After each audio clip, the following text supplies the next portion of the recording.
Bonjour à tous. Je vous propose aujourd'hui de suivre une partie de l'examen du budget 2018 au Sénat. Alors, les sénateurs ont commencé à examiner le projet de loi de finances vendredi dernier et ils ont notamment décidé de supprimer la totalité de l'ISF, l'impôt sur la fortune, et ce bien sûr contre l'avis du gouvernement. Le gouvernement souhaitait bien sûr conserver, lui, un impôt sur la fortune immobilière pour favoriser les investissements dans l'économie réelle, mais également conserver l'ISF sur les biens immobiliers. Mais pour la droite sénatoriale, l'ISF est un exemple type du mauvais impôt. Mieux valait donc le supprimer. Je vous propose donc tout de suite de suivre les débats autour de cette question. À l'article 12, maintenant, nous avons des demandes de prise de parole. Monsieur Daudigny, je vois non. Monsieur Savoldelli, excusez-moi.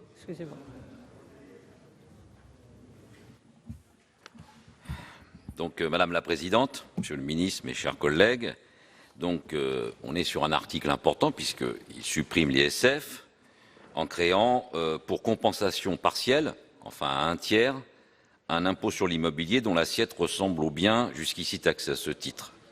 Nous allons pour une fois nous projeter quelques années en arrière et quelques autres en avant. Rapidement, je vous en rassure.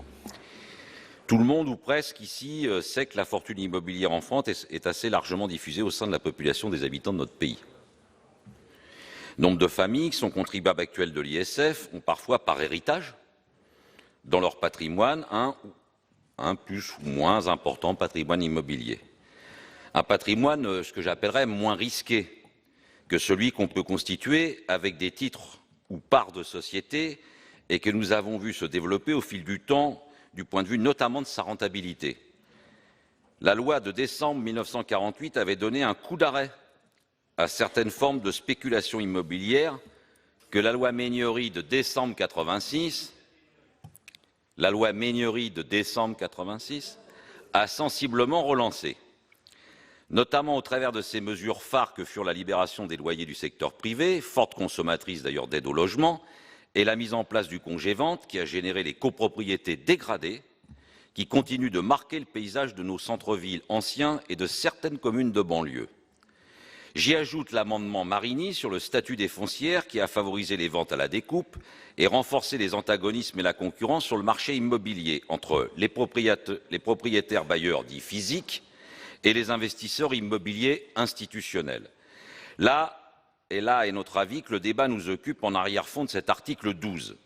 C'est que la création de l'impôt sur la fortune immobilière, même si j'ai bien entendu que le travail parlementaire lui amène des correctifs habituels en pareille situation, je pense à dons aux œuvres, versement désintéressé aux fondations, il apparaît quand même comme il est. C'est-à-dire une incitation du point de vue des propriétaires qualifiés physiques à pouvoir se départir de leurs biens, à les remettre sur le marché d'une manière ou d'une autre et à animer de fait ce marché immobilier parfois fermé, même parfois quasi inexistant dans certaines villes. Tout cela serait donc fait pour que ces fameux investisseurs institutionnels, qui ne sont pas soumis à l'ISF, bénéficient même dans les faits du statut des foncières, c'est-à-dire, pour parler simplement, une fiscalité allégée sur les dividendes distribués, et tout ça restructurant le marché. Par voie de conséquence, dans une approche systémique bien comprise, ça participe à une force de remodelage social de la population dans les zones dites tendues. C'est vrai pour le Grand Paris, ça peut être vrai aussi dans d'autres villes métropoles de notre beau pays. J'attire votre attention, mais vous me donnez peut-être des arguments, vous m'expliquerez aussi que c'est un argument idéal pour la transition écologique aussi. Donc, nous ne souhaitons pas que notre pays, particulièrement la région capitale, on en soit à la situation des investisseurs des prix atteignant les sommets de Londres, New York ou Tokyo, où là, vous regarderez, les marges sont subséquentes. Je pense que voilà, nos villes, nos grandes villes méritent mieux qu'être dépecées ou envahies par des investisseurs seulement étrangers. Merci. Merci, chers collègues. Une demande de parole de Monsieur Lecomte. Merci Madame la Présidente. Monsieur le Ministre, mes chers collègues, même sans le vote de cet article par l'Assemblée nationale et par les propositions du gouvernement, la France est un paradis fiscal. Pas pour n'importe qui, mais pour ceux qui investissent en France via le proxy qui s'appelle l'État du Qatar. Nous promouvons un certain nombre de conventions fiscales et le modèle que nous promouvons à l'étranger, c'est le modèle de la convention fiscale bilatérale de type OCDE. Or, la convention fiscale avec le Qatar et un certain nombre d'autres pays du Golfe exonère les plus-values immobilières et les revenus immobiliers des résidents de ces pays. Nous avons pour le Qatar, depuis l'avenant de 2009, en plus des conditions très spécifiques de calcul de l'imposition sur l'ISF, qui finalement exonère d'ISF toute personne qui réside au Qatar. Et la question que je vous pose, Monsieur le Ministre, à l'occasion de cette prise de parole, c'est que compte tenu des orientations du gouvernement sur l'ISF, est-ce que les nouvelles dispositions vont être traitées de la même manière que l'ISF, compte tenu des conventions fiscales entre la France et les pays du Golfe, et en particulier le Qatar? Est-ce que vous pouvez nous dire si le gouvernement a l'intention de remettre en cause ces conventions fiscales, comme le candidat Macron l'avait indiqué pendant sa campagne? J'ajoute que rien qu'avec le Qatar, en 2015, et ça a augmenté depuis, le manque à gagner pour le Trésor était de plus de 200 millions d'euros sur un an.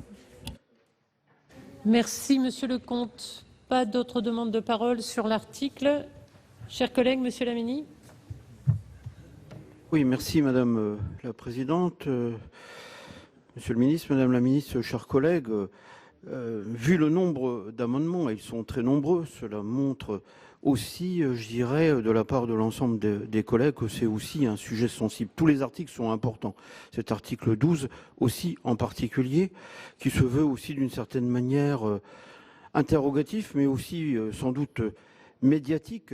Donc mon intervention, plutôt que de réagir sur certains amendements, et tous ont aussi leur légitimité, je les respecte tous, donc je me bornerai mon intervention sur ces quelques éléments un peu d'interrogation dans notre rapport examiné en commission des finances. Bon, il y a un petit peu l'historique de l'impôt sur la fortune, son rendement, l'assiette, les incertitudes aussi, et puis ce remplacement par l'IFI.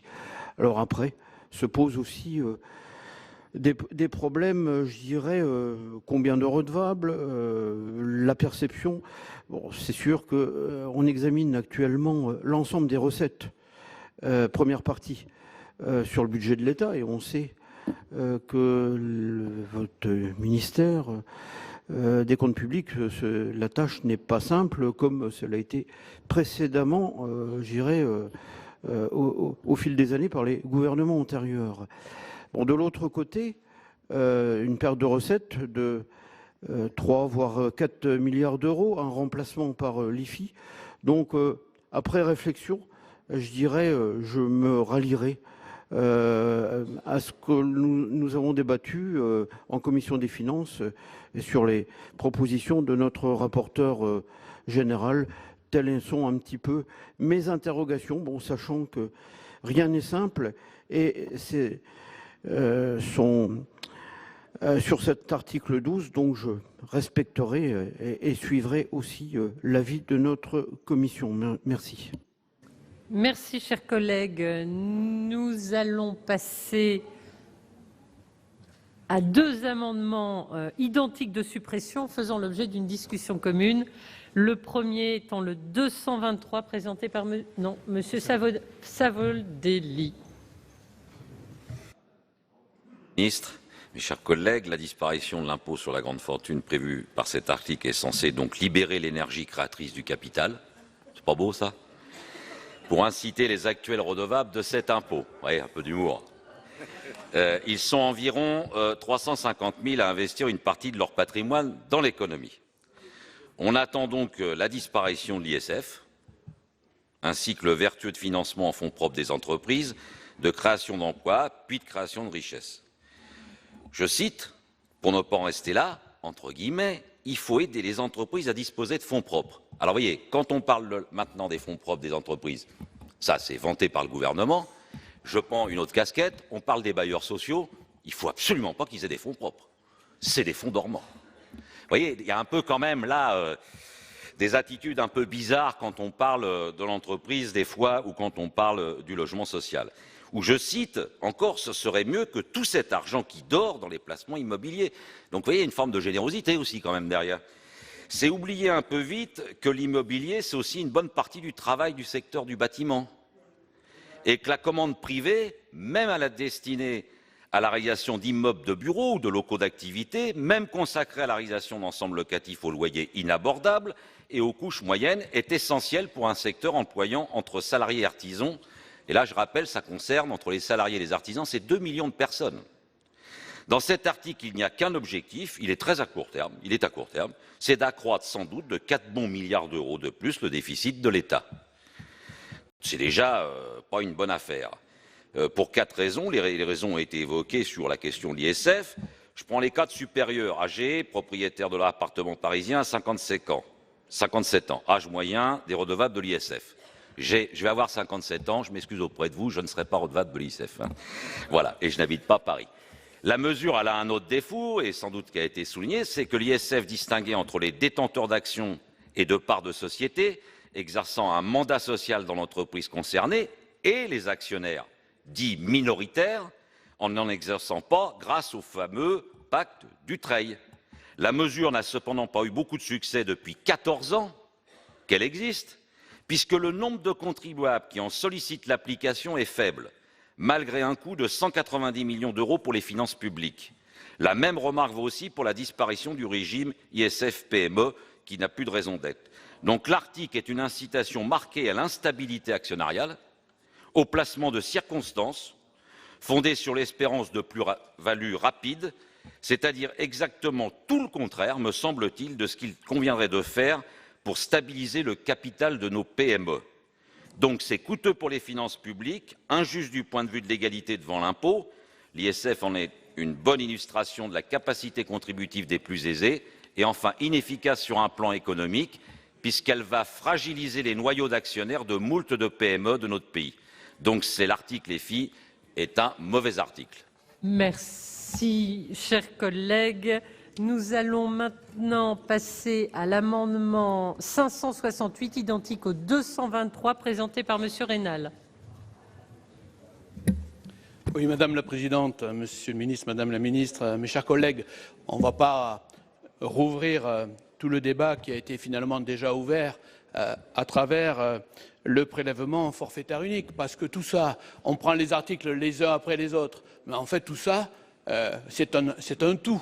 Suppression de l'ISF, création de l'IFI, création du prélèvement forfaitaire unique. Donc j'ai déjà dit à ce micro tout à l'heure ce qu'on devait penser de cet ensemble. Mais tout de même, je voudrais redonner un chiffre que je n'ai pas donné tout à l'heure, mais qui est connu, puisque le président de la Commission des finances a pu l'obtenir. C'était les évaluations qui étaient faites de ces mesures. On se dit, est-ce que ça se traduit par de la croissance? Alors on nous dit, oui, à long terme. On reste prudent, on ne date pas trop, 0,5 points de croissance à long terme. Alors on se dit ça agit sans doute sur l'emploi. On nous dit peut-être 50 000 emplois à long terme. Bon, tout ceci montre quand même les limites, me semble-t-il, de l'exercice et en tout cas de la prévision ou de la prévisibilité de ce que peut donner l'ensemble de ces mesures. Alors sur l'IFI, on ne comprend pas bien le sujet. Le rapporteur général a commis un excellent travail, ainsi que la Commission des finances, pour un peu présenter le sujet, qui montrait qu'effectivement, il y avait sans doute plus de problématiques liées à l'IFI que d'avantages. En particulier, tous ceux qui investissent dans des actions qui finalement ont pour vocation d'investir dans l'immobilier, est-ce qu'elles sont finalement au PFU? Est-ce qu'elles sont sur l'IFI? On sent bien qu'il va y avoir beaucoup de contestations sur cet impôt. En même temps, ne pas considérer comme ce capital comme absolument dormant est une erreur absolue. Ce n'est pas le cas. Il y a évidemment, c'est plus flottant, ou moins flottant, que les actions, mais pour autant, ça contribue à la croissance française. Il y a donc des problèmes de cohérence ou d'incohérence qui sont tout à fait forts. Pour ces raisons-là, l'amendement prévoit donc la suppression carrément de l'IFI. Alors, pas pour les mêmes raisons que la majorité sénatoriale. La majorité sénatoriale, c'est évidemment pour supprimer totalement l'ISF, et j'ai eu l'occasion de dire en discussion générale que c'était finalement, maintenant que c'était amorcé, on sentait le courage de la majorité sénatoriale en supprimant l'IFI, enfin de supprimer l'ISF. C'était leur souhait depuis tant d'années. On comprend bien cela. Nous, ce n'est pas le cas. C'est évidemment pour rester dans l'état où nous sommes actuellement, c'est-à-dire faire en sorte que les capitaux soient taxés de la même façon que le travail, et les capitaux venant de l'immobilier Merci, également. Mon cher collègue, monsieur le rapporteur général. Alors, il y aura une parole d'Allier après. Explication. Donc c'est un débat assez intéressant. Je ne vais pas m'étendre très longuement sur les raisons qui font que la majorité sénatoriale soutient le gouvernement sur la suppression de l'ISF. En revanche, nous n'irons pas jusqu'au bout. Plutôt, on invite le gouvernement à aller jusqu'au bout de la logique en ne créant pas l'usine à gaz que va représenter l'IFI. Alors, sur l'ISF, pourquoi? Je crois que c'est typiquement, à tout point de vue, au point de vue économique, le mauvais impôt. Un impôt qui a finalement un rendement qui est assez limité, du fait qu'il y a des certain nombre de niches, un impôt qui a un taux élevé et un impôt qui a une base étroite. Un taux élevé, un taux de 1,5%. Alors, je vous rappelle que quand et d'ailleurs notre collègue Savoldelli a commis tout à l'heure une petite erreur de langage, il a parlé de l'impôt sur les grandes fortunes. Oui, l'impôt sur les grandes fortunes, c'était le terme employé en 1982. Aujourd'hui, c'est l'ISF. Et ce n'est pas juste un changement sémantique. Ça veut dire qu'aujourd'hui, cet impôt, du fait des évolutions de patrimoine, est de moins en moins un impôt sur les grandes fortunes et de plus en plus un impôt sur les petites fortunes. Les grandes fortunes, par des mécanismes d'optimisation, par le fait qu'on peut loger un certain nombre de biens dans des holdings, échappent de fait très largement à l'ISF. Et aujourd'hui, du fait de l'évolution notamment des prix de l'immobilier, les petites, moyennes fortunes rentrent aujourd'hui dans l'ISF. Donc sur le plan concrètement déjà du taux, la première chose à dire, c'est que le taux est élevé, et il est élevé au regard du rendement des placements aujourd'hui. Lorsque l'impôt a été créé en 1982, en 81, 82, on était sur un taux de 1,5%, mais par rapport à des taux d'emprunt d'État qui pouvaient atteindre les 16%. En gros, le coût de l'ISF, c'était à peu près 10% du rendement des placements. Donc c'était quelque chose qui était supportable. Et aujourd'hui, on est à quasiment 100%, voire plus, quand vous voyez le taux des placements. Donc un taux qui est élevé au regard du taux des placements aujourd'hui. Une base qui est étroite, je le disais, et un rendement qui est étroit.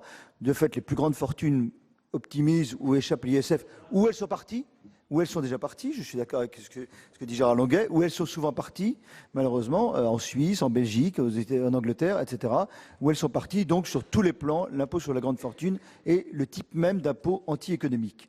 Alors, moi je me réjouis que le président de la République, dans sa campagne, et que le gouvernement nous propose aujourd'hui la suppression de l'ISF, et j'ai dit à la presse qu'il a fait les 3/4 du chemin et que nous souhaitions aller avec lui jusqu'au bout de la route, c'est-à-dire aller faire le quart restant et ne pas créer l'usine à gaz, la véritable usine à gaz que va représenter l'IFI. Alors l'IFI, pourquoi? D'abord, ça part d'un postulat de départ qui est quand même assez étonnant, que l'immobilier ne contribuerait pas à la richesse nationale. C'est juste 7 à 8% de l'emploi, c'est à peu près 17-18% du PIB. Je pense que ceux qui travaillent dans le bâtiment et autres, je pose la question à Madame la Ministre, moi je suis prêt à la rigueur à voter l'IFI, mais je vous pose la question, est-ce que investir en bitcoins, c'est plus bénéfique pour l'économie que d'investir en appartements? Est-ce que investir en actions chinoises ou américaines, c'est plus ou moins bénéfique pour l'économie que d'acheter des magasins ou des boutiques qui créent des emplois? Est-ce que avoir un tas d'or chez soi et le contempler ou le mettre dans son coffre, c'est plus ou moins bénéfique pour l'économie et pour l'emploi que d'investir dans de l'immobilier, dans des appartements qui vont loger des gens? Voilà la véritable question qui est posée. On a d'un côté 69,5 milliards de liquidités, 69,5 milliards de liquidités qui vont échapper totalement à l'impôt, qui vont sortir de l'ISF et qui ne vont pas être dans l'IFI, alors même que le placement en appartement, fût-ce avec des loyers bas, le placement en boutique, le fait de louer une usine, tout ça va être soumis à l'IFI. Donc c'est la pire des solutions. Et d'ailleurs, finalement, sur l'ensemble des bancs, on a du mal à justifier l'IFI. Je ne vais pas trouver beaucoup de défenseurs de l'IFI. On peut trouver des partisans de l'ISF pour des raisons que certains assument. On peut trouver sur d'autres bancs d'autres qui souhaitent supprimer l'ISF pour d'autres raisons que j'ai exprimées à l'instant. Mais défendre l'IFI, c'est finalement la plus mauvaise solution. Vous auriez créé un impôt sur la fortune improductive, on aurait sans doute pu vous suivre. Vous auriez réintégré les liquidités, vous auriez réintégré tout ce qui était improductif et vous auriez sorti tout ce qui était productif.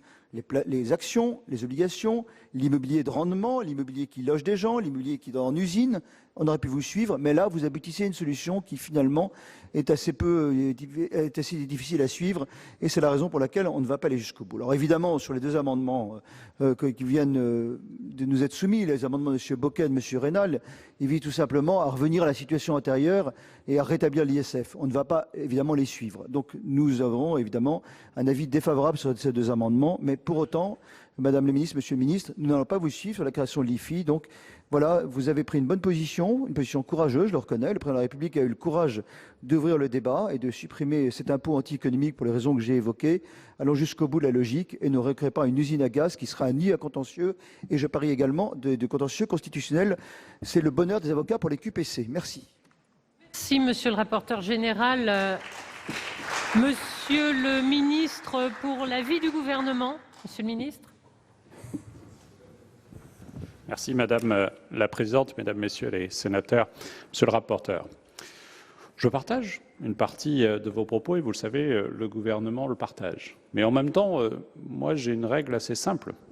Tant que, comme ministre en charge des relations avec le Parlement, je dois accompagner la mise en œuvre d'un engagement du candidat devenu président de la République, je me sens parfaitement à l'aise. Et cet engagement, c'est exactement celui qui est traduit dans le texte qui vous est proposé et que vous souhaitez amender. Avec deux types d'approches, vous l'avez dit, monsieur le rapporteur, une approche qui consiste à nous expliquer que l'ISF permet de régler les problèmes de pauvreté que nous connaissons dans notre pays en France et qu'il faut le maintenir. Et si cela était vrai, peut-être ne serions-nous pas seulement un des 3 pays européens à avoir ce type de fiscalité qui a depuis longtemps montré son inefficacité et qui a contribué au fait que de nombreuses personnes ont joué soit de l'optimisation fiscale, soit de la fraude fiscale, soit même du déplacement physique pour quitter la France et échapper en totalité à la fiscalité et aux impôts sociaux. Et on sait l'inefficacité de ce dispositif. Et c'est simple, parce que, comme je l'ai dit, si ça marchait, ça se serait vu. D'abord, et les recettes fiscales de notre pays se porteraient mieux, mais surtout, d'autres pays européens auraient pu en être inspirés. Or, je vous rappelle que seules l'Espagne et la Norvège ont aujourd'hui un dispositif qui se rapproche. Il y a la Suisse aussi, mais je ne suis pas sûr que le modèle fiscal de la Suisse soit le modèle que nous allons tous partager ici. Et donc, ça montre bien la limite de cet argument qui consiste à dire « ne changeons rien ». Et puis, il y a une vision plus ambitieuse sur la suppression totale du dispositif, qui consiste à ne pas vouloir distinguer à la fois la détention immobilière avec la détention capitalistique, le financement de l'économie réelle. Et j'entends évidemment ce discours. D'ailleurs, on l'a entendu pendant de longues années. Chacun sait que depuis longues années, l'ISF est un totem qu'on s'oppose à chaque élection les uns face aux autres et qu'on ne change jamais. Ce gouvernement assume de tenir le cap tel qu'il a été fixé dans l'engagement présidentiel, mais aussi de transformer et de le faire. Et nous le faisons avec cette ambition de distinguer ce qui peut financer l'économie réelle et donc, à travers l'économie réelle, l'emploi, et donc l'économie, mais toute l'économie, pas seulement les start-up, mais il y a des dispositifs comme le dispositif sur les attributions gratuites ou les BSPCE dans cette loi finance qui permettent de favoriser cela. Mais aussi toute l'économie, y compris la détention d'une PME, y compris la possibilité de passer à son fils ou à sa fille un jour l'entreprise familiale. Et tout ça est un élément très important qui est traité par l'article que vous proposez de supprimer. Et donc, moi je dis d'un côté à ceux qui pensent qu'il ne faut rien changer, que nous sommes quand même le 2e pays après le Danemark à avoir le plus haut niveau de fiscalité sur nos entreprises et sur les particuliers, et que si ça avait réglé, Madame la sénatrice, les problèmes de la pauvreté, je ferais bien évidemment cela, mais je préfère avoir en tête cette phrase de Victor Hugo qui visait à limiter la pauvreté sans limiter la richesse. Et chercher à opposer systématiquement la richesse et la création de richesse pour penser que ça règle la pauvreté, ce serait le cas, nous le saurions, On a fêté il y a quelques jours, commémoré, le 30e anniversaire de la Journée mondiale de la pauvreté, et on sait qu'en France, celle-ci perdure et dure, et il nous faut lutter contre cela. Et donc, mesdames, messieurs, c'est la raison pour laquelle le gouvernement sera défavorable à ces deux amendements. Et puis, en même temps, mon propos est plus global par rapport à la discussion que nous aurons, monsieur le rapporteur, sur la proposition de supprimer la totalité de l'article 12, parce que là, ça priverait d'une recette de 850 millions d'euros pour le budget national, et ce n'est pas un amendement à prendre à la légère. Et nous avons le sentiment, et je répondrai aussi à ce dernier point, que si l'immobilier, et je vous rejoins, monsieur le rapporteur, contribue à la richesse nationale, sa détention, non.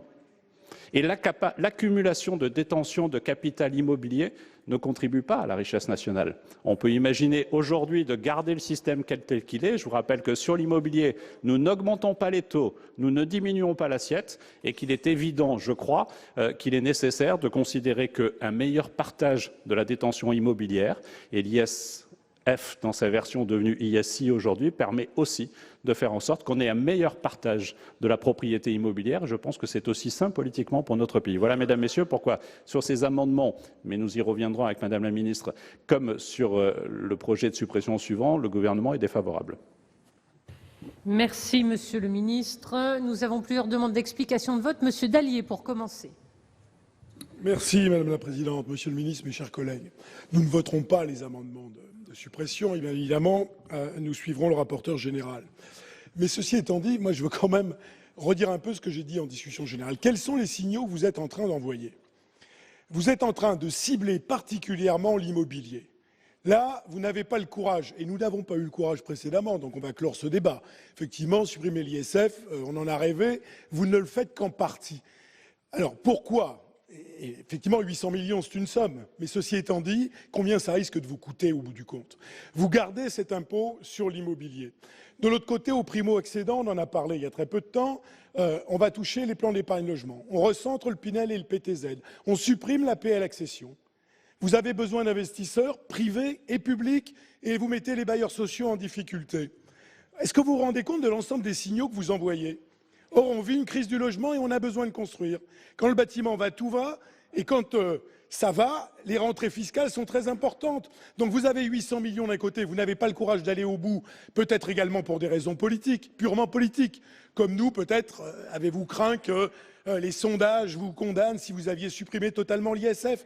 Mais quel est le risque que vous prenez en maintenant cet impôt uniquement sur l'immobilier? Plus tout le reste, on en reparlera au moment de l'article 52. Donc si effectivement c'est pour replanter le marché de l'immobilier, alors qu'il est reparti très fort à la hausse, qu'on avait subi le creux des années post-Duflot, je pense que vous faites une grave erreur. Donc nous ne sommes pas, surtout pas, pour le statu quo et le maintien de l'ISF, mais franchement, maintenir cette partie sur l'immobilier, ça nous semble absolument contre-productif, et je crains que dans les 2 années qui viennent, eh bien, effectivement, on ne revoit une inflexion de la courbe de l'immobilier. Ça sera très mauvais pour ceux qui cherchent un logement, ça sera très mauvais pour les finances de l'État. Merci, monsieur Dallier. Monsieur Carucci. Madame la présidente, madame la ministre, monsieur le ministre, je partage pleinement ce que vient de dire Philippe Dallier. Je ne comprends pas. Je reconnais bien volontiers que nous n'avons pas eu le courage, sous les gouvernements de droite, du temps de Sarkozy par exemple, nous n'avons pas eu le courage de supprimer l'ISF alors qu'une grande partie de nos troupes condamnaient cet impôt. Nous n'avons pas eu ce courage. Et je reconnais bien volontiers au gouvernement le fait d'avoir le courage de prendre une décision que nous n'avons pas prise. Mais on a le sentiment que vous ne voulez pas aller au bout. C'est-à-dire qu'à la limite, il faudrait que vous supprimiez l'ISF premier modèle sans trop que ça se sache. Alors on crée l'IFI, laissant entendre à l'opinion publique, c'est un peu différent. C'est en fait ce qui est utile à l'économie, on le garde et donc on supprime l'ISF, et le reste, c'est par définition du dormant, des choses qui, quelque part, ne sont pas utiles, donc ceux-là, on les taxe. Alors moi, je n'arrive pas à comprendre, comme l'a dit Philippe Dallier, par définition, le bâtiment, ça représente des centaines de milliers d'emplois, directement ou indirectement, ça représente des rentrées fiscales considérables, ça représente énormément d'emplois qui ne sont pas délocalisables et qui, par conséquent, créent de la richesse en France. Et puis venir dire à ceux qui acquièrent un logement, vous êtes dans le dormant, vous n'êtes pas utile. Je ne comprends même pas ce que ça veut dire. Beaucoup de Français, vous le savez, veulent acquérir leur logement parce que le jour de leur retraite, c'est un acte de confiance, c'est quelque chose qui les rassure, c'est pas du capital dormant, c'est tout simplement de la prévision. Autrefois, on disait économisez pendant vos activités pour assurer vos vieux jours. Et là, vous êtes en train de leur dire ah ben non, on va vous matraquer fiscalement, on va faire en sorte que l'immobilier soit matraqué. Pourquoi?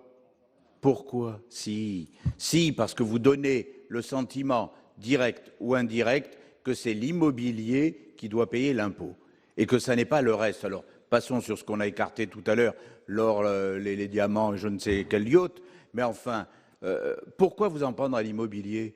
Trouvons des solutions plus équilibrées, trouvons des solutions qui jouent sur à la fois la réduction des dépenses de l'État et à la fois la fiscalité sur l'activité, mais par pitié, n'assommez pas l'immobilier. Merci, Monsieur Karoutchi. Madame Lindemann. Madame la Présidente, Mesdames, Messieurs les ministres, mes chers collègues, je crois que tout a été dit par notre groupe sur le fait que nous considérons que l'ISF est un impôt qui ne paralyse pas l'économie nationale et qui contribue à une certaine justice sociale. Non, ça ne paralyse pas l'économie nationale. Parce que quand vous regardez dans la longue durée, le nombre de bénéficiaires, le nombre de gens qui payent l'ISF, le nombre de millionnaires et même de multimillionnaires en France augmente. Nous ne sommes pas avec une fuite des très riches qui s'en vont. Donc, il n'y a pas un effet tellement repoussant de l'ISF que soudainement, le pays serait privé de ses plus riches. Deuxièmement, du point de vue purement économique, ce n'est pas parce qu'il y a l'ISF que les gens vont dans les paradis fiscaux et fuient. Parce qu'il y a des tas de pays où il n'y a absolument pas d'ISF, ne serait-ce que les États-Unis, où les gens vont quand même massivement placer leur argent dans les paradis fiscaux. Et avec cette thèse, tant qu'on n'a pas zéro de fiscalité, on n'est jamais concurrent des paradis fiscaux. Donc tout ça ne tient pas dans le raisonnement économique et nous défendons l'idée qui contribue à une certaine justice sociale, en tout cas rectifier une imposition, notamment celle sur notre revenu, qui, de mon point de vue, n'est toujours pas suffisamment progressive et suffisamment juste. Mais je voudrais répondre au gouvernement sur le fait que nous voulons favoriser l'économie réelle de ce pays. D'abord, M. Reynal a bien dit qu'on n'a aucune certitude que les gens qui ne paieront plus l'ISF vont aller placer leur argent au profit, et d'ailleurs M. de Montgolfier aussi, au profit de l'économie nationale. Alors ça, aucune preuve. Je ne caricaturerai pas l'absence de patriotisme d'une partie du capitalisme français, mais l'histoire, hélas, ne plaide pas toujours en leur faveur. Pour autant, prenons l'exemple de comment on va payer cette réduction de l'ISF. On va le payer avec des économies, et des économies dans des secteurs clés. Je prends l'exemple de 1,5 milliard, 1,7 milliard demandé au secteur du logement social. C'est la moitié de l'ISF. M. Reynal l'a bien expliqué. On espère que cet ISF va créer 0,5 point de bite dans la durée et 50 000 emplois peut-être dans la durée. 1,7 milliard tout de suite supprimé au HLM, c'est à minima 15 000 logements construits en moins, 2,5 emplois par logement, ça fait 37 000 postes dans le bâtiment qui sont menacés. 50 000 peut-être demain, tout de suite par an, 37 000 emplois menacés. Est-ce ça soutenir l'économie réelle ? Est-ce ça soutenir l'économie réelle? Non. C'est une vision dogmatique qui vise à penser que plus on allégera sur les riches, quelles que soient les formes de leur richesse, plus l'économie va se porter bien. Ça n'a jamais été prouvé. Et par ailleurs, j'insiste sur la question de la rente immobilière. C'est un vrai débat à avoir en France. Mais il n'y a pas une rente immobilière. D'ailleurs, le rapport de M. Montgolfier est intéressant de ce point de vue. On ne peut pas tout mettre dans le même paquet. Entre la rente foncière et la rente, pseudo-rente immobilière de tous les secteurs de l'immobilier, on ne peut pas faire un tout homogène. Et nous avons besoin, non pas d'un impôt qui serait que sur l'immobilier, on a besoin de régulation dans le secteur de l'immobilier dont nous manquons singulièrement dans notre pays. Mais c'est un autre sujet et j'aurai l'occasion de l'aborder tout à l'heure. Merci Madame Lienemann. La parole à Monsieur Reynal.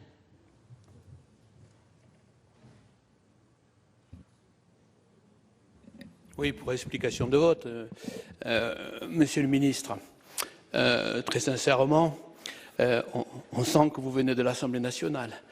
On le sent, le propos était on ne peut plus caricatural. Au Sénat, on aime bien échanger des arguments et un peu moins de caricatures. Clairement, dire que l'ISF serait pour certains une réponse à la pauvreté et que ça n'a pas été prouvé, sincèrement, on n'est pas à la hauteur d'une discussion de cette maison. Évidemment, on vous suit là-dessus. L'ISF, c'est 5 milliards sur 150 milliards de recettes. Pas un totem en tant que tel. C'est un sujet.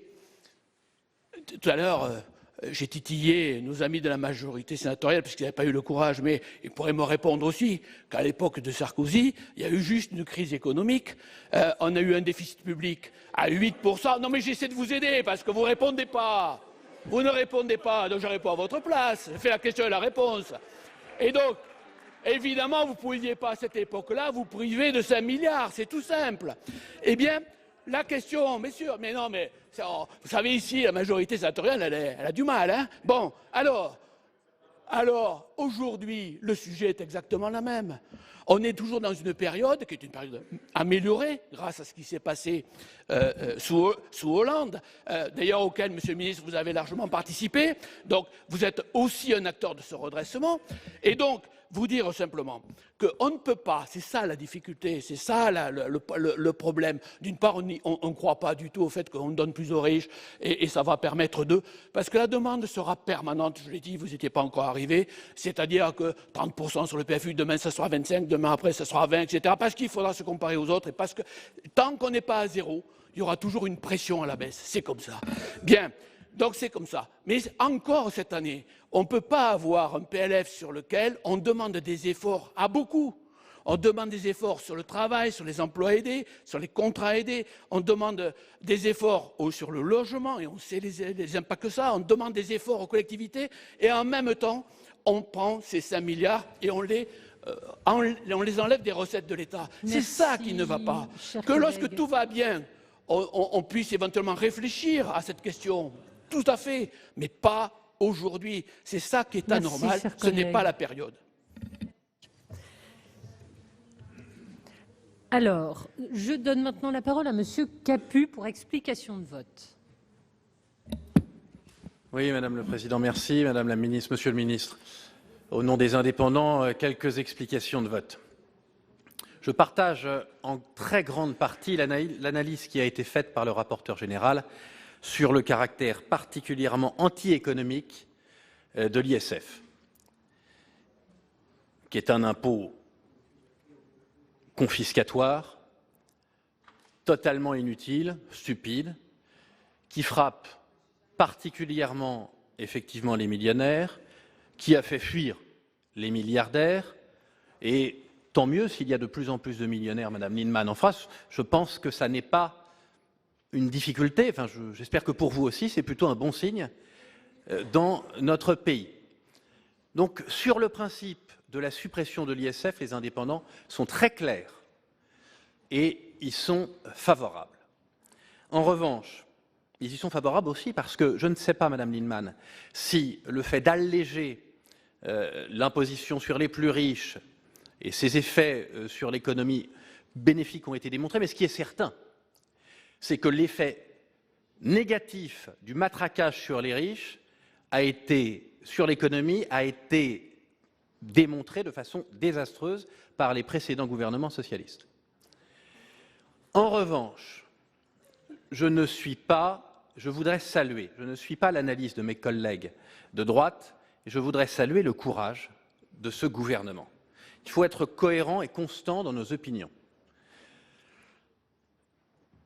Un septennat et un quinquennat de Jacques Chirac n'ont pas permis de supprimer l'ISF. Un quinquennat de Nicolas Sarkozy n'a pas permis de supprimer l'ISF. Pour la première fois, un gouvernement se penche sur la question et souhaite supprimer, et propose de supprimer les 3/4 de l'ISF. nous ne pouvons pas ne pas saluer cette initiative. J'entends, et vous dites, que ce gouvernement tape sur l'immobilier. Non, il ne fait que maintenir une partie de l'ISF qui existait. Et j'ai entendu l'engagement du ministre Le Maire, qui est parti, mais qui a dit qu'il n'y aurait pas de perdants, de telle sorte qu'en fait, ce qu'on reproche, c'est ce que la droite avait maintenu. C'est la raison pour laquelle, face à une difficulté de choix, et voulant saluer la démarche du gouvernement, les indépendants, même s'ils sont hostiles à l'ISF, ne souhaitent plutôt amender le texte tel qu'il est proposé et s'abstiendront donc sur l'amendement qui est proposé par la Commission des finances. Merci, Monsieur Capu. La parole pour explication de vote à Monsieur Capo-Canella. Merci Madame la Présidente. Madame et Monsieur les ministres, nous pouvons convenir ici qu'il s'agit d'un point clé et que c'est sans doute une des mesures majeures de ce projet de loi de finances. Le rapporteur général l'a indiqué, ça fait partie des points sur lesquels nous pouvons, nous qui sommes issus de la droite et du centre, reconnaître que nous aurions dû, bien plus tôt, trouver une solution à ce problème. Tout à l'heure, Monsieur le ministre, vous parliez de totem, en disant qu'il fallait dépasser cette logique de considérer que c'est un totem du débat politique et il fallait revenir sur le fond, c'est-à-dire sur l'effet économique, l'effet fiscal. On peut vous rejoindre là-dessus. D'abord, vous donner acte du courage et vous dire que c'est une bonne mesure. Pour autant, il y a un autre totem dont vous vous saisissez quelque part un peu maladroitement, je pense, c'est-à-dire que on finit par penser que la rente immobilière est telle qu'il faut la taxer et qu'elle peut justifier, pour ce qui la concerne, le même type de fiscalité qu'on condamne quand on parle du reste de l'ISF et de l'effet que ça peut avoir sur l'économie. Et c'est là qu'est le deuxième débat. Sur le substitut, on a une difficulté. La difficulté n'est pas compliquée. Le rapporteur général l'a indiqué, je crois, dans son rapport. Il y a à peu près 8% de l'économie, de l'emploi, qui est concentré dans le secteur immobilier et 18% de la valeur ajoutée. Et donc, la question que nous nous posons, c'est quel peut être l'effet de cette polarisation de la fiscalité sur le secteur économique. Et on a bien en tête que Bercy, puisqu'il faut toujours indiquer que ça vient de Bercy, Bercy à bon dos, considère que l'activité économique est suffisamment bonne aujourd'hui que c'est une niche à fiscalité. Voilà, notre sentiment est que, ce faisant, on va rapidement gripper la machine. Voilà donc tout le débat là-dessus. C'est bien de supprimer l'ISF, mais sur le substitut, vous devez évoluer, parce que sinon, l'effet contraire va être tel que on finira par noyer la cause que l'on prétend défendre. Donc, je crois qu'il y a un sujet, et que le Sénat est là pour attirer l'attention sur le besoin de corriger le système nouveau qui est mis en place, même s'il faut vous donner acte du courage de supprimer l'ISF. Merci, chers collègues. La parole maintenant à Monsieur Jean-François Rapin. Oui, Madame la Présidente, Madame la Ministre, Monsieur le Ministre, très vite, parce que mon propos est quasiment calé sur celui de Roger Carucci, et comme bis repetitami non placent, je préfère être rapide. Simplement, Monsieur le Ministre, on comprend très bien votre volonté d'avancer sur le sujet. On la salue, bien sûr, elle a d'ailleurs été saluée par mon groupe. Néanmoins, je pense que même si vous ne voulez pas nuire, le seul message qui va rester de ces décisions, c'est que, mesdames et messieurs, il ne faut plus investir dans la pierre. Voilà ce que je souhaitais vous dire très rapidement. Je pense que, effectivement, c'est ce qui restera des décisions qui seront prises à l'issue d'une bonne volonté, je le pense sincèrement. Merci, Monsieur Rapin. Explication de vote de Monsieur Delège. Merci Madame la Présidente. Monsieur le Ministre, on est d'accord, vous voulez favoriser l'économie réelle. Est-ce que vous pourriez me donner une définition de l'économie irréelle? Et je voudrais prendre quelques exemples. Est-ce que pour vous, l'agriculture, c'est une économie irréelle? Moi, je ne comprends pas très bien, mais pour produire, il faut du foncier.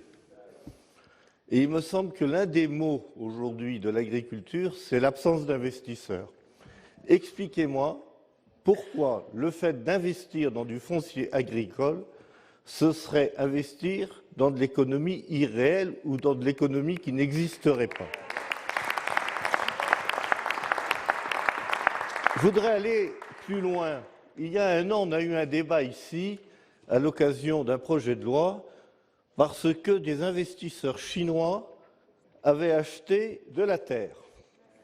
Ce que je constate, c'est que l'immobilier, par définition, ne se délocalise pas, et donc je ne vois pas pourquoi vous voulez jeter l'anathème sur l'immobilier. La deuxième réflexion que je voudrais faire est une réflexion purement sémantique. Pourquoi, lorsque on a un revenu immobilier, vous parlez d'une rente? Et les actions, ce n'est pas des rentes, ce sont des revenus. Moi, je suis désolé, mais dans le Code des impôts, je n'ai pas vu un impôt sur la rente immobilière, j'ai vu un impôt sur le revenu foncier. Donc pourquoi cette sémantique, si ce n'est pour essayer de jeter le discrédit sur un type d'investissement qui mérite, à mon avis, d'être soutenu? Et puis, reprenant les propos de notre collègue Dallier, je voudrais rebondir sur l'image que ce gouvernement donne par rapport à l'immobilier. On a parlé bien évidemment du logement. Mais vous aurez remarqué en même temps, et j'insiste sur le en même temps, c'est que vous supprimez la taxe d'habitation et il ne reste plus que 2 impôts pour les communes qui sont 2 impôts qui frappent l'immobilier, le foncier bâti et le foncier non bâti. Donc dans ces conditions, je crois qu'il est temps, Monsieur le Ministre, de revoir cette position très idéologique. Merci, Monsieur Delage. La parole à Monsieur Savoldelli.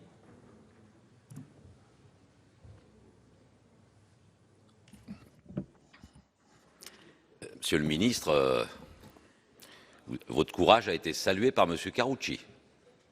Ça, c'est du sérieux. Ça, c'est du sérieux. Bon, en gros, l'ISF, on parle de quoi?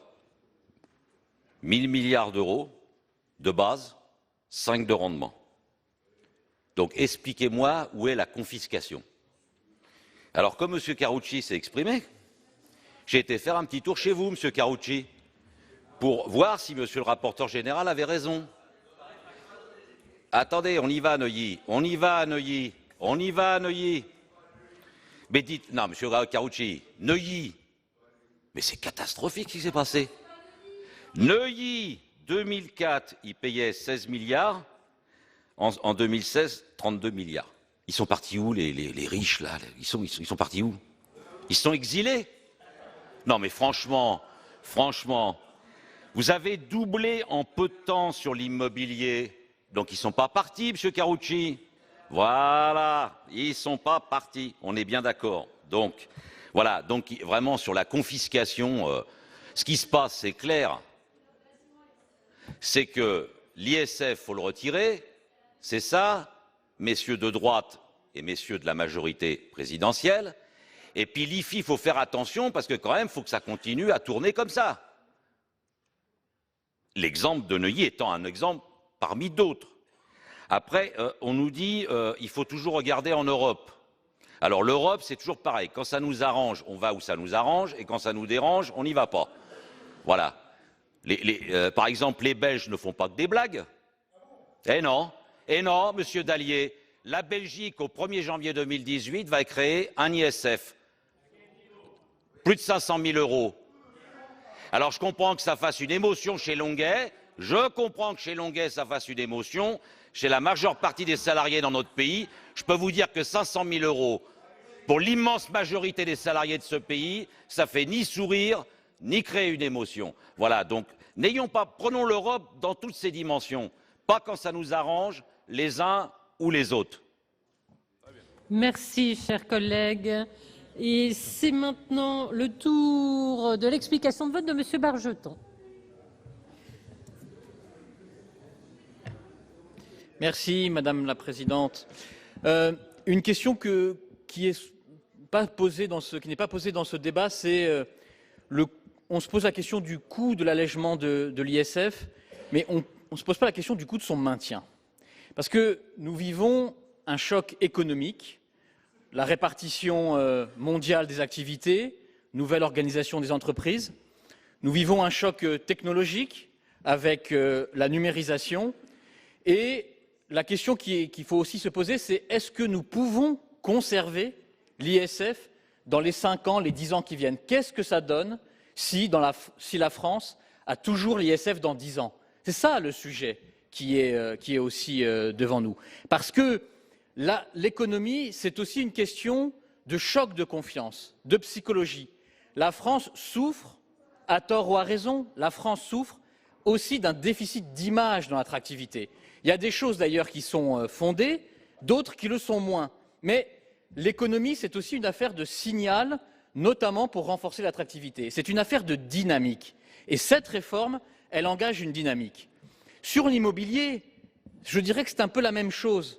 Il ne s'agit pas de pénaliser l'immobilier. D'ailleurs, M. Carucci lui-même, tout à l'heure, nous disait, malheureusement, les investisseurs étrangers, quand ils viennent, c'est pour acheter du foncier, c'est pour acheter des terrains, c'est pour acheter des locaux, des immeubles, et ce n'est pas pour investir dans l'activité. Eh bien, il faut réallouer les ressources pour bâtir une économie de la connaissance, des compétences et de l'innovation. Et la part de la France est stable dans les brevets depuis 10 ans en Europe. C'est ça la question aussi qui est posée. Au contraire, le goût pour la pierre, la volonté d'investir dans l'immobilier, que ce soit en France ou à l'étranger, est encore très puissante dans ce pays. Et donc, il faut aussi poser la question de ce rééquilibrage d'une économie différente parce qu'il faut répondre à ce double choc économique et technologique qui est posé. C'est dans cette logique de dynamique aussi, si nous continuons à favoriser l'immobilier, nous ne construirons pas une économie de la connaissance qui est prioritaire dans le monde actuel. Merci beaucoup. Merci, cher collègue. Monsieur Longuet, pour explication de vote. Madame la Présidente, Monsieur le Ministre, mes chers collègues, d'abord, moi je trouve le gouvernement courageux et je le trouve courageux de supprimer la partie mobilière de l'ISF. Je voudrais simplement rappeler à nos collègues de droite que nous avons appartenu les uns les autres à une majorité qui l'avait tout autant supprimé. En 1986, Jacques Chirac, Édouard Balladur, ministre de l'économie, et la majorité UDF-RPR l'avaient supprimé. Michel Rocard l'a rétabli. Est-ce que ce rétablissement a-t-il soutenu et permis à l'industrie française, et je me retourne vers M. Salvodelli, de trouver des forces pour résister aux crises? La réponse est non. Alstom, Alcatel, Péchinet, par exemple, je pense à Peugeot, je pense à ArcelorMittal, tous ces fleurons de l'industrie française qui ont été obligés de s'effacer devant des investisseurs étrangers parce que si vous n'aimez pas les capitalistes français, vous supporterez les veuves écossaises et les enseignants californiens. C'est exactement la réalité du monde d'aujourd'hui et le gouvernement en tient compte. Je remercie le gouvernement d'en tenir compte. Mais comme il me reste 1 minute 18 secondes, je voudrais lui dire que sur l'immobilier, la rente immobilière est une idée fausse. Le rapporteur général Albéric de Montgolfier l'a parfaitement défendu. Mais nous pouvons ensemble lutter contre de vraies rentes immobilières. Ce sont les rentes qu'autorise la puissance publique lorsqu'elle donne à des propriétaires fonciers des avantages tels qu'ils interdisent la concurrence. Et en effet, c'est la difficulté d'accéder au permis de construire, des règles d'urbanisme contraignantes, la loi Royer d'une certaine façon, la circulation automobile en ville qui créent des rentes ou qui détruisent des situations. Nous pouvons regarder cela, mais si l'on veut faire en sorte que la France, qui a quand même le paradoxe d'avoir le plus grand espace en Europe et d'avoir le logement le plus cher, malgré cette abondance de foncier, puisse offrir aux Français des logements à des prix accessibles, battons-nous sur les normes et battons-nous sur la constructibilité et évidemment sur l'apport de capitaux pour construire ces logements dont nous avons besoin. Vous ne tiendrez pas 2 ans avec votre impôt sur la fortune immobilière parce qu'on a besoin d'argent dans l'immobilier pour répondre aux besoins de nos compatriotes. Merci, Monsieur Longuet. Monsieur le ministre a demandé la parole. Il restera ensuite Monsieur Bocquet et il n'y a plus de prise de parole, si j'ai bien vu. Voilà. Monsieur le ministre. Merci Madame la Présidente, Mesdames, Messieurs les sénateurs. Je ne répondrai pas à toutes les questions, mais je voudrais rassurer. D'abord, il n'y a aucune raison de laisser penser à celles et ceux qui veulent investir dans l'immobilier qu'il y aurait une fiscalité nouvelle, punitive, qui changerait. Nous ne changeons rien. C'est essentiel. Non, mais c'est essentiel de le dire. C'est essentiel de le dire parce que ça pourrait effectivement, si nous en parlions trop dans cette Assemblée qui est particulièrement écoutée, au moins autant que l'Assemblée nationale, monsieur le sénateur, et qui est particulièrement écoutée, je ne voudrais pas provoquer comme ça une inquiétude sur les propriétaires immobiliers. Ensuite, on a eu une question sur c'est quoi l'économie réelle, à travers notamment l'exemple d'un agriculteur. Ben, vous avez raison, c'est une bonne question. Pour moi, l'économie réelle d'un agriculteur, c'est le fait de produire des denrées alimentaires, d'accompagner l'élevage. Ce n'est pas le fait d'être propriétaire de terre. Surtout que pour produire, il faut être propriétaire de terre, et ça tombe bien, c'est un outil professionnel, il est totalement exonéré de l'ISF. Et si en plus, le propriétaire n'est pas l'exploitant, il bénéficie d'une détaxe particulière à 75%, et donc là encore, il n'est pas impacté par l'ISF. Et donc je crois que ça n'est pas forcément le meilleur exemple, parce que dans 98% des cas, le producteur d'économie réelle, l'agriculteur, et je suis d'accord avec vous, il produit et c'est de l'économie réelle, une salade est une forme d'économie réelle, et évidemment, il est exonéré en totalité du fait de la détention de son patrimoine immobilier. Je pense que c'est important. Mais monsieur le rapporteur général, vous avez soulevé quelques anomalies du fait de la mise en œuvre de l'ISI, notamment sur les foncières solidaires, par exemple. Le gouvernement a bien lu votre rapport et l'a bien entendu, et le gouvernement va travailler effectivement à corriger dans la mesure du possible ces anomalies-là. Et puis il y a certaines circonstances, vous en parliez au banc tout à l'heure, ou aux alentours de 5 millions d'euros de détention de patrimoine en fonction du taux de dette que l'on peut avoir, effectivement, le propriétaire d'un patrimoine de plus de 5 millions d'euros pourrait perdre un peu dans le cadre de cette réforme-là. Je pense qu'il peut aussi accepter de contribuer à l'effort de redressement national de nos comptes publics. Merci, Monsieur le Ministre. Il reste une explication de vote et on passe au vote ensuite. Monsieur Bocquet, à vous la parole. Oui, je serai très bref, Madame la Présidente.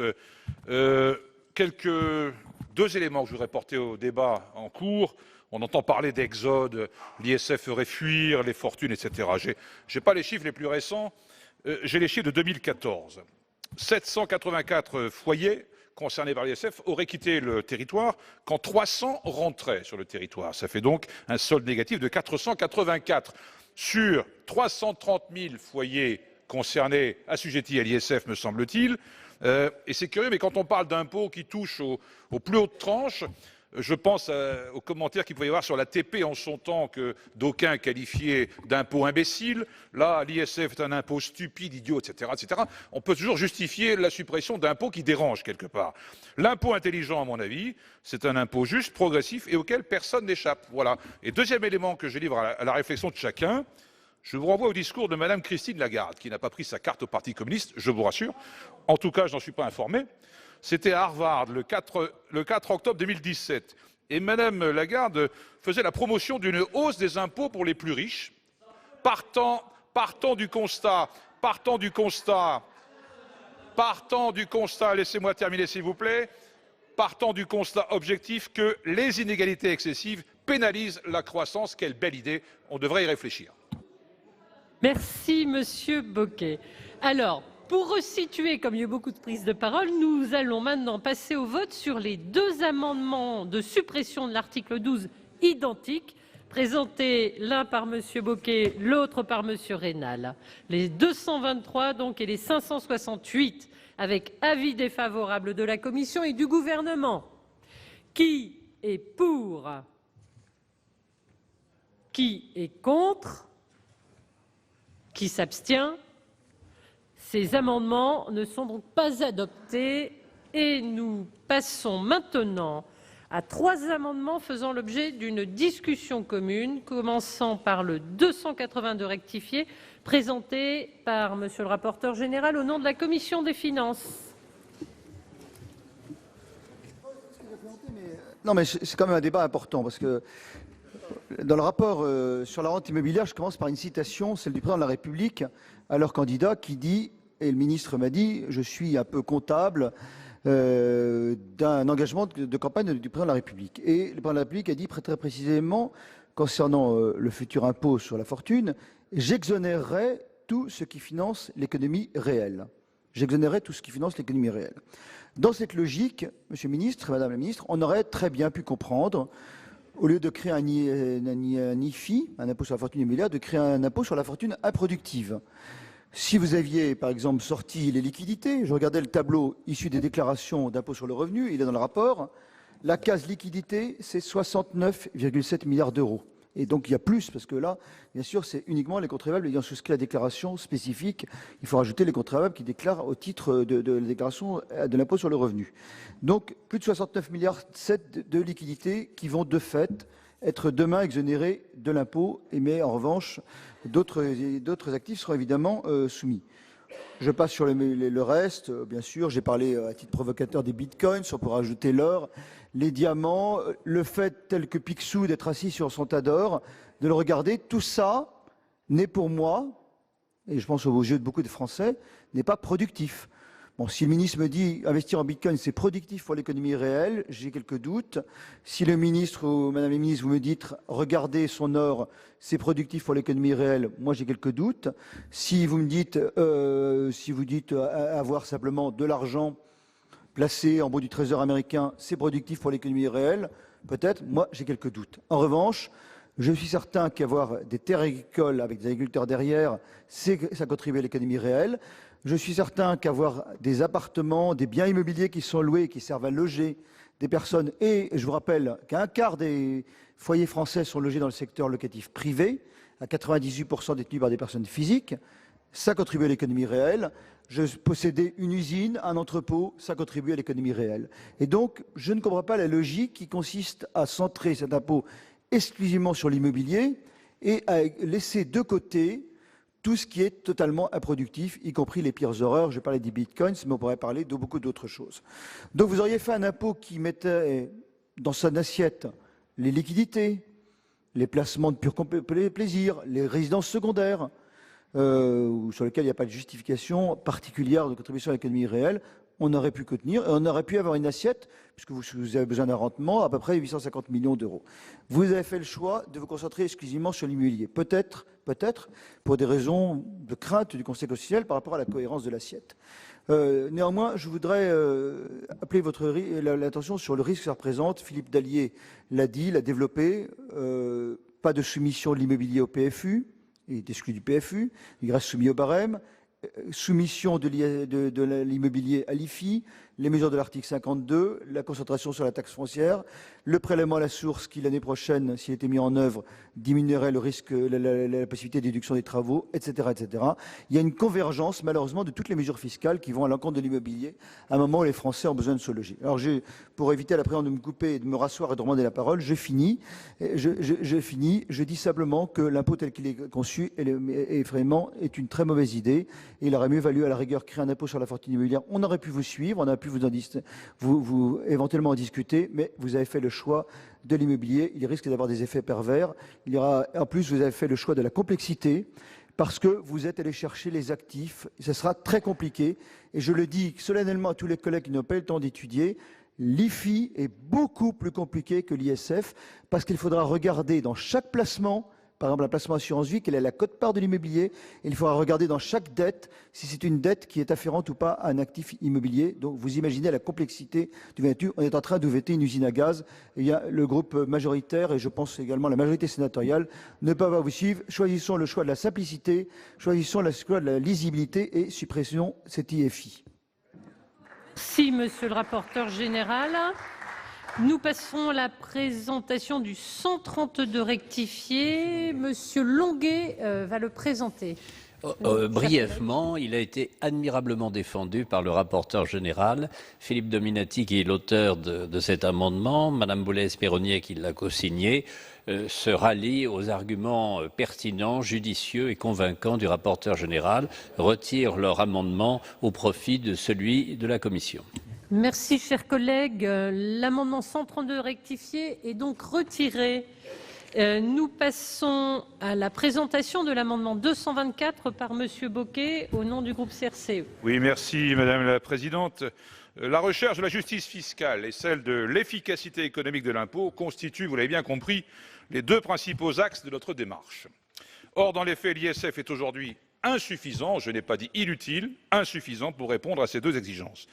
L'assiette de cet impôt est largement tronquée, puisque nombre de biens parfaitement représentatifs de la réalité des patrimoines les plus importants sont exonérés ou pris en compte très en deçà de leur valeur. Quant à son taux, il n'a jamais été une source de difficulté majeure pour les contribuables assujettis. Cet amendement a donc pour objet de revenir au principe de réalité, en faisant en sorte que la justice la plus élémentaire s'applique entre les contribuables.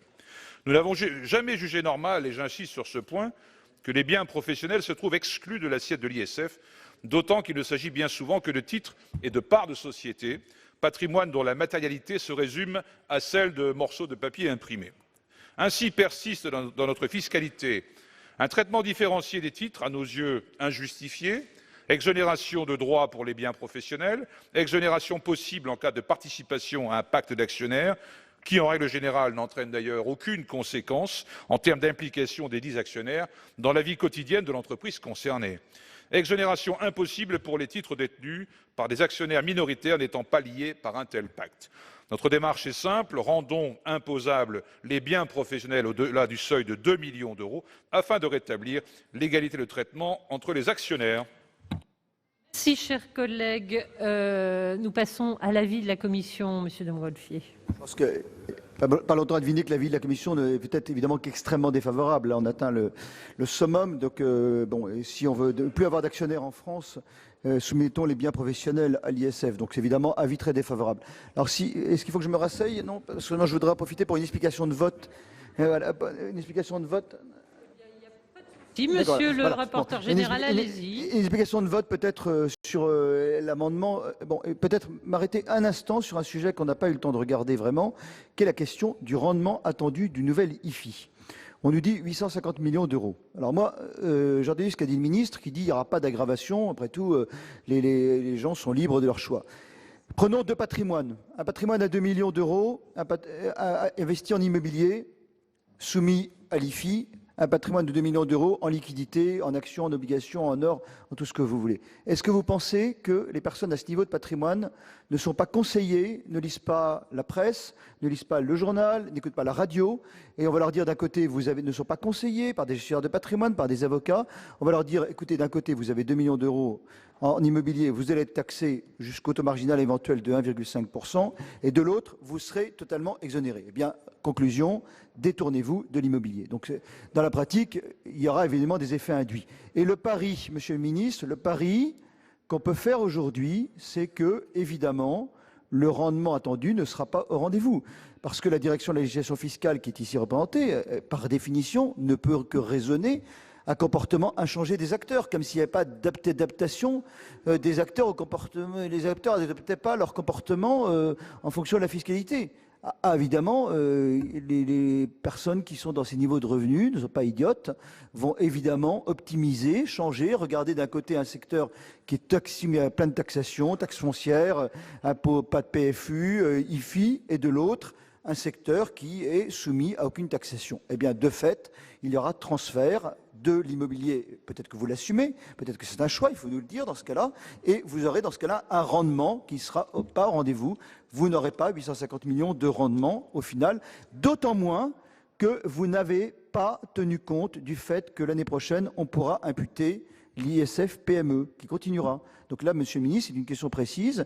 Est-ce que les 850 millions de rendement attendus, annoncés, tiennent compte du fait que l'année prochaine, on pourra encore bénéficier de la réduction ISF PME? Oui ou non? Parce que dans ce cas-là, il faut la déduire. Si vous me dites c'est 850 millions d'euros net ou pas net, si c'est du brut, est-ce que c'est du brut, c'est-à-dire le montant avant la déduction ISF PME, ou c'est du net? Parce que pour moi, c'est de l'ordre de 600 millions d'euros, à peu près, les dernières ISF PME. Donc dans ce cas-là, ça veut dire que si on enlève 600 millions d'euros, le rendement du LIFI ne sera en réalité que 250 millions d'euros. Donc vous comprendrez que pour l'ensemble de ces raisons, eh bien, j'invite le Sénat très largement à soutenir l'amendement de la Commission et à voter la suppression de l'IFI, qui inclut par définition la suppression totale de l'ISF. Merci. Monsieur le ministre, pour avis du gouvernement. Merci Madame la Présidente. Tout à l'heure, monsieur le rapporteur général, vous m'interpelliez gentiment en disant que j'étais, je cite, un peu comptable des engagements présidentiels. Pour ma part, je me sens totalement comptable des engagements présidentiels. Totalement parce que ce dont nous parlons était effectivement au cœur de l'engagement présidentiel. Et il ne s'agit pas de baisser l'impôt pour baisser l'impôt. Il ne s'agit pas de dire on veut moins de recettes fiscales. Il s'agit d'encourager l'investissement vers l'économie réelle, je ne reprendrai pas cette discussion.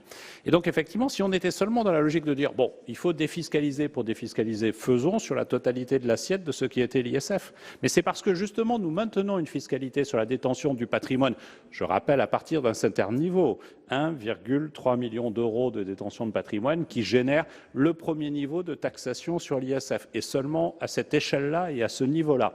Ça veut dire qu'au fond, nous encourageons les détenteurs de patrimoine à prendre un risque. Et c'est ça dont on parle. C'est encourager ces femmes, ces hommes qui ont un patrimoine, et tant mieux qu'ils aient un patrimoine, à prendre le risque, non pas de l'investir dans l'immobilier, mais de l'investir dans l'entreprise, et donc dans l'économie, et donc dans l'emploi. C'est cela dont on parle. Et finalement, ça montre bien l'intérêt justement de ne pas supprimer la partie immobilière de l'ISF, parce que ça pourrait encourager la détention patrimoniale augmentée, alors même que si elle a un impact sur la construction et sur les entreprises de la construction, on sait très bien qu'elle n'a pas, dans la durée, le même impact que l'investissement dans le haut de bilan d'une entreprise. Mais quand vous investissez dans le haut de bilan d'une entreprise, vous prenez un risque, le risque de tout perdre, ce qui n'est pas le cas en matière immobilière. Et c'est ça le pari. Et au fond, il n'y a pas de désaccord sur ce sujet entre nous. Vous avez une ambition fiscale. Nous avons une ambition d'orientation d'investissement vers l'économie productive et donc vers l'emploi. Et là-dessus, ça nous fait la différence. Alors ensuite, oui, on pourrait imaginer, et je ne suis pas tout à fait d'accord avec vous, de flécher un certain nombre d'investissements qui ne seraient pas assez productifs. Je ne suis pas tout à fait d'accord avec vous, par exemple, sur les liquidités qu'on laisse dans un compte en banque. Parce que l'économie bancaire contribue à financer l'économie réelle, peut-être pas assez souvent. Faisons en sorte qu'elle le fasse plus, mais ne négligeons pas le besoin aussi de trésorerie. Ensuite, on aurait pu lister un certain nombre de mesures. Je vous rappelle qu'initialement, le gouvernement n'avait pas inscrit dans son texte, par exemple, la taxation sur les biens somptuaires, sujet dont vous avez parlé tout à l'heure. Nous n'avions pas voulu l'inscrire parce qu'on voulait de la simplicité. On voulait la simplicité entre deux blocs, le bloc d'investissement et le bloc de détention de patrimoine. Les parlementaires, les députés, encore eux, ont fait en sorte d'intégrer par amendement un certain nombre d'approches un peu différenciées. Mais je pense, si je vous écoutais, monsieur le rapporteur, que nous arriverions à un niveau de complexité dans ceux qui rentrent d'un côté, pas de l'autre. Et je ne suis pas sûr que cela relève du détail de la loi et du débat sénatorial, surtout un samedi après-midi à cette heure-là. Et donc je pense que l'objectif, c'est quelque chose de simple. Et le dispositif que je vous ai proposé est relativement simple. Ensuite, n'oublions pas ce dont on parle. Et je voudrais rebondir tout à l'heure sur l'ISF belge. Oui, la Belgique fait un choix de mettre un taux d'ISF qui, pour 500 000 € de détention, va générer 750 € de recettes. C'est ça dont on parle. Et donc, du coup, objectivement, je pense qu'on n'est pas tout à fait dans la même fiscalité, dans le même sujet que celui dont nous parlons. Et donc, voilà, mesdames, messieurs, pourquoi le gouvernement est favorable au maintien de son texte initial et il est défavorable à la suppression totale de l'ISF avec le volet immobilier, parce qu'effectivement, c'est un sujet. Puis vous avez posé une question sur le gain évalué par Bercy, est-il net en brut? On me dit que les 850 millions d'euros sont un gain net lié à l'ISF sur la base de son maintien, je le rappelle, au même taux et à la même base que précédemment. Et je crois que Bruno Le Maire, devant vous, s'est engagé à ce que cela ne change pas pendant toute la mandature. Je ne peux que conforter et réaffirmer cet engagement. Le ministre, la parole à monsieur le rapporteur général. Je ne vais pas allonger le débat, mais il faut être clair. Il faut savoir, quand on vote une mesure, combien ça rapporte ou combien ça coûte. Je pense que c'est... nous sommes en loi de finances, après tout. Nous ne sommes pas dans des principes. Moi, j'ai dit très clairement, vous dites que ça rapporte 850 millions net. Vous savez qu'il y a un dispositif qui s'appelle la réduction d'ISF PME. Nous avons interrogé l'administration fiscale, et je la cite, en l'absence de simulation, l'impact du rendement de l'IFI sur l'impact sur le rendement de l'IFI de l'imputation de la réduction d'impôt au titre des investissements réalisés le 30 décembre 2017 n'a pu être estimé. L'année dernière, la réduction ISF PME, c'était 660 millions d'euros. Donc 660 millions d'euros. Alors évidemment, il y a beaucoup de personnes qui vont plus être à l'ISF, qui seront pas l'IFI. La base, c'est évidemment contracté. Mais néanmoins, on peut estimer, si on fait une règle de 3, qu'entre 150 et 200 millions d'euros vont continuer à être investis en ISF PME. Donc ça veut dire que ça viendra en réduction du rendement réel. Donc voilà. Est-ce que voilà, on a des précisions à ce sujet. Si vous dites garantie 850 millions, moi je fais un pari qu'il y aura attrition de la base, diminution de la base par changement de comportement des acteurs. Bon, ça c'est la première chose. Après, l'ISF PME, dès lors que le dispositif va perdurer au moins à titre transitoire, va réduire le rendement réel de la mesure.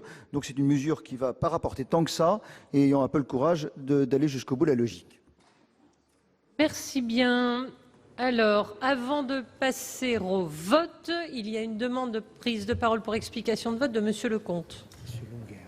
Et Monsieur Longuet. Madame la Présidente, Monsieur le Ministre, au moment où vous arriviez dans l'hémicycle, je posais la question de certaines conventions fiscales et du passage de l'ISF à l'IFI. Et des implications que ça pourrait avoir. Et votre réponse m'inquiète un peu, surtout si vous êtes comptable des engagements du Président de la République, parce que le Président de la République a aussi clairement dit qu'il y aurait un certain nombre de conventions fiscales qui seraient remises en cause. Et je pense en particulier à celle du Qatar. Je rappelais tout à l'heure 200 millions de manque à gagner pour le Trésor, simplement parce que quand on investit via le Qatar, on a un certain nombre de situations d'exonération particulières en ce qui concerne en particulier l'immobilier. Donc j'aimerais avoir une réponse sur ce point. Est-ce que vous considérez que les conventions fiscales actuelles continueront à s'appliquer avec un IFI qui, en fait, prend la continuité de l'ISF dans les conventions fiscales ou non? C'est une question importante. Ou est-ce que vous... Comme le Président de la République s'y est engagé lors de la campagne, un certain nombre de conventions fiscales seront remises en cause. Enfin, quand je vous entendais tout de suite, je ne pouvais pas m'empêcher de faire la liaison avec les propositions de votre collègue Nicolas Hulot d'il y a quelques jours en ce qui concerne la nécessité d'investir en particulier pour rénover un certain nombre de parcs immobiliers qui méritent des investissements pour pouvoir être plus efficace sur le plan énergétique. Et je m'interroge donc sur la cohérence entre cette préoccupation de ce ministre et l'IFI tel qu'il sortira des propositions du gouvernement. Je vous remercie. Merci, Monsieur Lecomte. Monsieur Longuet, pour explication de vote. Oui, merci Madame la Présidente. Monsieur le Ministre, mes chers collègues, il faut vraiment que le gouvernement fasse un petit effort. Vous ne tiendrez pas sur votre IFI. Vous ne tiendrez pas parce que vous parlez d'une rente immobilière qui existe, mais qui est parfaitement minoritaire et précisément localisée. Si vous retirez les quelques grandes métropoles les plus actives, quelques zones touristiques de haut de gamme, le rendement de l'investissement immobilier ne permettra pas de supporter, pour celui dont le choix est d'investir dans l'immobilier, de supporter votre impôt, l'IFI. Parce qu'il n'y a pas de rente immobilière dans la mesure même où, certes, l'immobilier est plus sûr, il n'y a pas le risque de dépôt de bilan, mais il y a des coûts d'entretien, des coûts des charges. Il y a par conséquent une rentabilité qui est faible, qui est très faible, et dans l'immense majorité des cas, l'IFI sera supérieur au rendement net qu'un investisseur dans l'immobilier peut retirer. Deuxième remarque sur la rente immobilière, il faut comparer l'évolution des actifs. Or, si l'on accepte des rentes de situation auxquelles le pouvoir politique contribue parfois par des mesures de restriction, les valeurs immobilières ont cru moins vite que les valeurs mobilières. Donc cet effet de déplacement qu'évoquait le rapporteur général est à peu près certain. Vous allez assécher l'investissement privé vers le secteur immobilier. Vous mettrez 3 ans pour vous en rendre compte, et puis à ce moment-là, eh bien, vous reviendriez avec une mesure, et bon, gagnons 3 ans et supprimons-le maintenant. Merci beaucoup, Monsieur Longuet. Il n'y a plus de demande d'explication de vote. On en arrête là. Nous allons donc passer au vote sur les deux amendements en discussion commune, en commençant par le 282 rectifié, qui a un avis défavorable du gouvernement. C'est l'amendement de Monsieur le rapporteur général et de la commission des finances. Sur cet amendement, qui est pour, qui est contre, qui s'abstient? L'amendement de la commission des finances est adopté. L'ensemble. Donc maintenant, l'article 12 est donc ainsi rédigé et l'ensemble des autres amendements de l'article 12 tombent. Voilà donc pour une partie de l'examen du projet de loi de finances 2018 au Sénat. Les sénateurs ont décidé de supprimer la totalité de l'impôt sur la fortune et ce bien sûr contre l'avis du gouvernement. Le gouvernement souhaitait lui conserver un impôt sur la fortune immobilière pour favoriser les investissements dans l'économie réelle, mais conserver l'ISF pour les biens immobiliers. Pour la droite sénatoriale, l'ISF c'est l'exemple type du mauvais impôt. Les sénateurs ont donc décidé de le supprimer. Vous pouvez bien sûr revoir ce programme sur notre site internet publicsénat.fr.